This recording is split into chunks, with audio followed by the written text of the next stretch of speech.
Thank you so much. So, Mary, I have a question for Mary.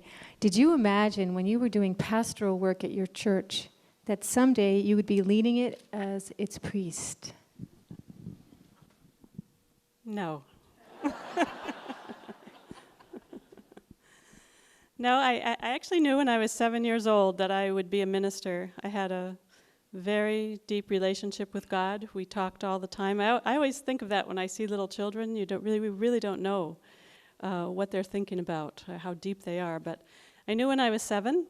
I went on to get a degree in theology and to do a lot of ministerial work in the Catholic Church, and I had wonderful parish that I worked with, a great priest that I worked with. We were able to do lots of work for the poor, outreaches. I was able to preach. I was able to minister to people in the hospital, do counseling, everything that I really wanted to do until I was 46 years old.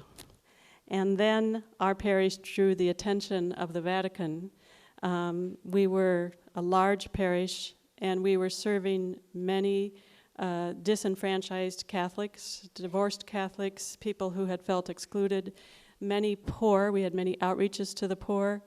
And I think that changes you. You know, when you work with the poor, you have different priorities, and they bring things out of you. So we had a very vibrant parish, and it drew the attention of the Vatican, and they did not like a few things about our parish. And the things they did not like were, they did not like me in my leadership position there. They did not like that women were on the altar. They did not like that everyone was invited to the Eucharist. Probably a long time ago, maybe Catholics married Catholics, and so you could have all Catholics in a church, but that doesn't happen anymore. And Catholics are out there marrying Episcopalians and Jews and Presbyterians, Muslims. So it doesn't really work in a church anymore. So we just said, if you love God and you love Jesus and you want to receive, come up to the table.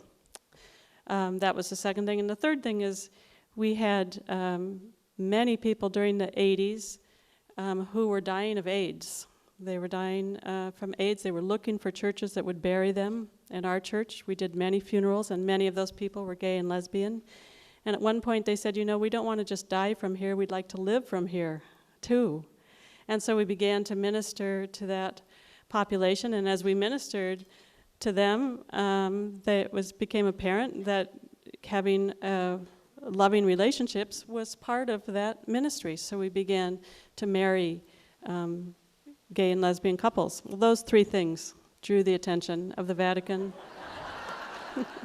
I don't know why.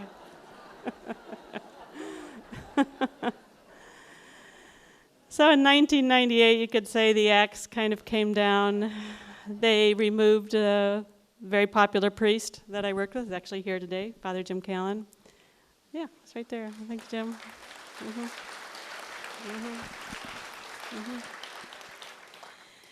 And they began to dismantle the parish. They fired me. They fired people who were working with the homeless. And, you know, this doesn't go over really well. You can kind of fire a loudmouth priest or pastoral associate. When you start firing the saints that are working with the homeless and visiting the prison, people say, what is going on here? This is kind of crazy.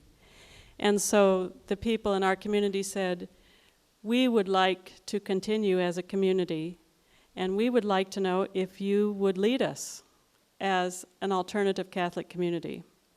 And so we did. We formed an alternative Catholic community, Spiritus Christi. We were Corpus Christi, now we're Spiritus Christi.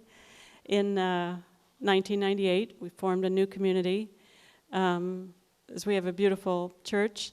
And one of the questions then, we did have 2 male priests who came to be a part of that community, but then what are we going to do with Mary? Should we ordain her? What should we do with her? And if we're going to ordain her, how are we going to do that? And I didn't know how we were going to do it either, because in the Catholic system, there was no method for ordaining a woman. So not unlike Sarah's story, we had to kind of figure that out. It took us 3 years of meeting every month. We looked for a bishop who might, on his dying deathbed, raise his hand and ordain me. We thought about an Episcopal bishop that maybe could cross-transfer the ordination. We looked for all kinds of things. We looked at maybe doing it more like a Baptist community where it would come from the people. And in the end, we realized that there are Catholic churches that are outside Roman Catholicism. I met a wonderful bishop who was from the old Catholic Church. And then he, as well as many representatives of Catholicism from around the world who were, of course, were all participating in this on a worldwide scale, came to be part of the ordination, along with many ministers from the city of Rochester who said, this is time for this to happen. So I was ordained. I did not expect to be ordained. I was working with a wonderful priest, and I didn't realize until he was removed that my ability to serve as a minister depended on the goodwill of the particular priest that I was working with. And that as soon as that person was exchanged for somebody else, it didn't matter what experience I had, what theology I had, whether I was a good preacher or a bad preacher. It didn't matter at all. Simply based on the will of one person's willingness to let a woman serve. And when I realized that it's important that we have women who are ordained. And that's when I discovered that I would be ordained. Before that, I didn't know. Thank you.